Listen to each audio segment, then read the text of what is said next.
नमस्कार मित्रों, मैं एसवी भारद्वाज आपका पुनः स्वागत करता हूं। दोस्तों, मंगल, जी हाँ दोस्तों, मंगल ऊर्जा के कारक हैं, जोश देने वाले ग्रह हैं, एनर्जी देने वाले ग्रह हैं। और मंगल का राशि परिवर्तन आपके लिए कैसा रहता है ये तो चर्चा करेंगे। शनि, गुरु और मंगल से किस तरह का राजयोग बनने वाला है उसकी भी बात करेंगे। ये बहुत दुर्लभ राजयोग है और आपके लिए इस अवधि में सितंबर अक्टूबर के महीनों में बहुत उत्तम फल देने वाले हैं। खासकर गुरु मंगल का नव पंचम योग और गुरु की दृष्टि मंगल के ऊपर, ये बहुत अच्छी स्थिति हो जाती है। खासकर जो फाइनेंस का कामकाज करते हैं, कंसल्टेंसी का कामकाज करते हैं या वकील हैं, कोर्ट कचहरी इत्यादि में कामकाज करते हैं, उनके लिए स्थितियां बहुत बेहतर होंगी। बैंकिंग प्रणाली में जो लगे हुए हैं उनके लिए भी खास राजयोग कारक पीरियड होगा। यहाँ पर मंगल दोस्तों चित्रा नक्षत्र में भ्रमण कर रहे हैं और 23 तारीख तक चित्रा नक्षत्र में रहेंगे, जिसके मंगल खुद ही मालिक हैं।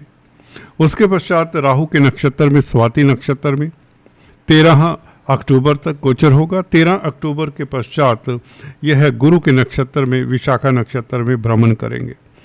तो कुल मिलाकर मंगल राहु और गुरु से भी प्रभावित रहेंगे और कहीं ना कहीं यह मंगल आपको ऊंचाइयां देने वाले हैं। कुल मिलाकर मंगल का 10th हाउस में बैठना, आपको बता दें, मंगल ऊर्जा के कारक हैं, जोश के कारक हैं, एनर्जी के कारक हैं।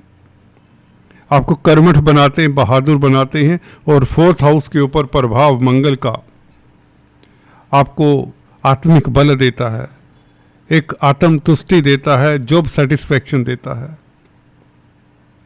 जमीन जायदाद प्रॉपर्टी से आपको फायदे के योग बनाता है। 4th हाउस के ऊपर सीधे सप्तम एस्पेक्ट मंगल का। और इसी तरह से 4th एस्पेक्ट लगन के ऊपर आपको एनर्जाइज करता है, आपके मानसिक बल को, आत्मिक बल को बढ़ाने वाला है। आपके स्वभाव में जरूरत से ज़्यादा तेजी भी आ सकती, इसके प्रति आपको सतर्क रहना चाहिए। आप जोश से भरे पूरे रहेंगे, ये बात निश्चित है। और जोश के कारण आपके जो अधूरे कार्य हैं उसको संपन्न करने में कामयाब होंगे। मंगल की उच्च की दृष्टि आपके लिए काफ़ी लाभदायक रहेगी। ये धन की स्थिति बेहतर करता है, क्योंकि दोस्तों 11वें भाव का मालिक है मंगल, कर्म भाव में बैठा है, लगन को देखता है उच्च की दृष्टि से। तो निश्चित तौर से आप कर्मठ हो जाते हैं और कर्मरत रहने के कारण, संघर्षरत रहने के कारण आपके पास धन आता है, इनकम का ग्राफ बढ़ता है। सुख भाव का भी मालिक है, लगन को देखता है। चतुर्थ भाव का मालिक लगन को देखे तो जमीन जायदाद प्रॉपर्टी का भाव है चतुर्थ भाव, तो प्रॉपर्टी बनने के योग बनते हैं। इस अवधि में आप जमीन मकान परचेज करेंगे, काफ़ी चांसेस ब्राइट हो जाते हैं। नहीं तो एटलीस्ट आपकी चर्चा तो होगी जमीन जायदाद मकान पेरेंटल प्रॉपर्टी के बारे में भी। वाहन परचेज करने के भी प्रबल योग बनाता है ये मंगल। पब्लिक डीलिंग करने वालों के लिए भी समय उत्तम रहेगा और आपकी माता का स्वास्थ्य इस अवधि में बेहतर रहने के योग बनते हैं। भाइयों के साथ संबंध भी बेहतर होंगे, मित्रों का साथ मिलेगा। मंगल दोस्तों ब्लड के कारक है।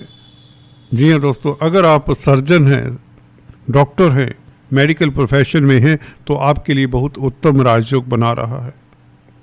मंगल और राहु क्योंकि आपस में त्रिकोण में ही बैठे हैं, तो यह सर्जरी के लिए बहुत अच्छा है। जो लोग सर्जन हैं उनके लिए स्थितियां बहुत बेहतर रहेंगी। जो लोग सर्जरी से संबंधित कामकाज करते हैं, फार्मा लाइन में हैं, उनके लिए स्थितियां बेहतर रहेंगी। शनि मंगल का षडाष्टक है, तो कहीं ना कहीं अपने स्वास्थ्य का ख्याल रखें अगर आपकी शनि की महादशा अंतरदशा है। मंगल 11वें भाव का मालिक भी है, हालांकि अपनी राशि से पीछे आ जाता है, तो कहीं ना कहीं अवरोध के बाद आपको लाभ होता है। या यूं कहें मित्रगण आपका मदद तो करेंगे परंतु अपना स्वार्थ बीच में रख लेंगे। कहीं ना कहीं कुछ ऐसे मित्र होंगे आपके सर्कल में जो आपके काम तो आएंगे परंतु अपना भी स्वार्थ उनका निहित होगा। सो बी केयरफुल। इस अवधि में हालांकि कार्यस्थल पर आपका तेज प्रभाव बना रहेगा और गुरु की दृष्टि के कारण आप हम्बल रहेंगे और लाभ गुरु से रिलेटेड कामकाज से आपको बेहतर होने के योग बनते हैं। कहने का मतलब, अगर आप अर्थव्यवस्था के साथ जुड़े हुए हैं, बैंकिंग प्रणाली में कामकाज करते हैं, तो ये मंगल गुरु का संबंध आपको तरक्की भी देता है। अगर बैंक में कामकाज करते हैं या किसी तरह का फाइनेंस का लेन देन का कामकाज है, पैसे रुपए से संबंधित कोई भी बिजनेस है, नौकरी है, उसमें आपको सफलता मिलने के प्रबल चांसेस हैं। मंगल भूमि पुत्र हैं, भूमि से जुड़े हुए जो भी कामकाज हैं उससे भी आपको लाभ होगा। संतान पक्ष का ध्यान रखें। इस अवधि में आपको उनके विचारों को समझना चाहिए संतान के, और उनकी सेहत का ख्याल रखें। उनके कैरियर को लेकर या उनकी सेहत को लेकर आपको समय देना चाहिए। शनि मंगल का प्रभाव पंचम भाव के ऊपर, हालांकि यह राजयोग कारक है, धन की दृष्टि से अच्छा है। शेयर स्टॉक मार्केट से आपको लाभ हो सकता है क्योंकि 11वें भाव का मालिक संबंध पंचम भाव के साथ बना रहा है और उधर शनि की थर्ड दृष्टि पंचम भाव के साथ है। लग्नेश का भी संबंध पंचम भाव के साथ है। तो यह बहुत बड़ा राजयोग हो जाता है जो रिस्की कामकाज करते हैं। हाँ, गुरु की स्थिति बहुत बेहतर है। मंगल के साथ संबंध होने से कहीं ना कहीं आप कर्जे से निजात पा लेते हैं। बैंकों से ऋण इत्यादि मिल सकता है आपको इस अवधि में।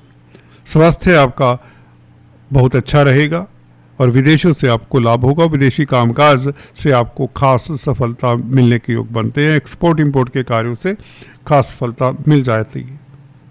गुरु भी अपने नक्षत्र में है। शनि दोस्तों 3 अक्टूबर से गुरु के नक्षत्र में प्रवेश कर जाएंगे। अभी फिलहाल अपने नक्षत्र में है। जब तक गुरु अपने नक्षत्र में है, मंगल अपने नक्षत्र में है और शनि अपने नक्षत्र में है, तीनों ग्रह अपने नक्षत्र में है, तो ये बहुत अच्छा योग बन जाता है। आपको बता दें, यहाँ पर मंगल अपने नक्षत्र में है 23 तारीख तक, 23 सितंबर तक। शनि भी अपने नक्षत्र में है जो कि उत्तरा भद्रापद नक्षत्र है 3 अक्टूबर तक, और गुरु पूर्वा भद्रापद नक्षत्र अपने ही नक्षत्र में है। तो तीनों ग्रह डबल राजयोग का कार्य करेंगे इस तरह की स्थिति में, क्योंकि शनि दोस्तों 3rd हाउस में राजयोग कारक होते में हम अक्सर बताते आए। उपच स्थान है, क्रूर ग्रह 3, 6, 10, 11 भावों में अच्छा ही फल देते हैं। तो शनि से संबंधित जो कामकाज करते हैं, लोहा, कोयला, पेट्रोलियम, धातुओं से संबंधित, ट्रांसपोर्ट से संबंधित या इंजीनियरिंग, खासकर इस अवधि में टेक्निकल जो कामकाज करते हैं, मैकेनिकल इंजीनियर्स हैं, मिल पार्ट्स हैं, ऑटोमोबाइल पार्ट्स हैं, ऑटोमोबाइल इंडस्ट्री में जो कामकाज करते हैं या कोई भी मैकेनिकल कामकाज है, धातुओं से संबंधित, मेटलर्जी से संबंधित, उन्हें काफ़ी सफलता मिलती है। अगर आप कोई कंसल्टेंट हैं तो भी आपके लिए स्थितियां बहुत लाभकारी हैं। यहाँ पर गुरु, क्योंकि गुरु का संबंध लाभेश के साथ है और लाभेश आपके कर्म भाव में है, तो कैरियर के लिए स्थितियां अच्छी रहेंगी, कामकाज की स्थितियां बेहतर ही रहेंगी।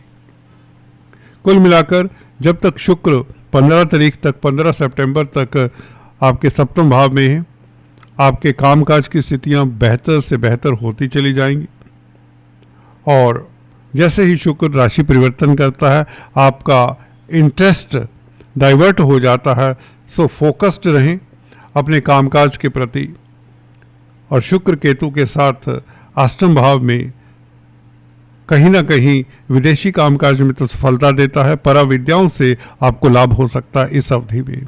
स्त्री वर्ग से डिस्टेंस बनाकर रखें। इसकी चर्चा हम नेक्स्ट वीडियो में करेंगे जब शुक्र 15 तारीख से राशि परिवर्तन बुध के साथ करेंगे। बुध और शुक्र दोनों ही राशि परिवर्तन करने वाले हैं। बुध भाग्यस्थान में उच्च के हो जाएंगे 15 सितंबर से, 15 सितंबर से। तो एक्साल्टेड बुध, भाग्येश बुध, तो भाग्यशाली रहेंगे। शनि से भी दृष्ट रहेगा तो विदेशी कामकाज, विदेशी यात्रा और मल्टीनेशनल कंपनीज में जो कामकाज करते हैं, जिनका संबंध विदेशी कामकाज के साथ है, एक्सपोर्ट इंपोर्ट इत्यादि, उसमें आपको खास लाभ होगा। और अगर आप साइंस से रिलेटेड कोई कामकाज करते हैं, टेक्नोलॉजी से रिलेटेड कामकाज हैं, या लिखा पढ़ी का कोई कामकाज है, पत्रकार हो सकते हैं, राइटर हो सकते हैं, क्रिएटिव वर्क हो सकता है, चार्टेड अकाउंटेंट, इंजीनियर, डॉक्टर हो सकते हैं, जो साइंटिफिक कामकाज होते हैं, उसमें आपको सफलता मिलेगी बुध के गोचर के साथ। बुध 15 तारीख से उच्च के हो जाएंगे, एक्साल्टेड हो जाएंगे भाग्यस्थान में, तो विदेशों से लाभ के योग बनते, विदेश यात्रा के योग बन जाते हैं। कुल मिलाकर मोटे तौर से देखें तो ये मंगल का राशि परिवर्तन आपके लिए बहुत सुखद रहेगा।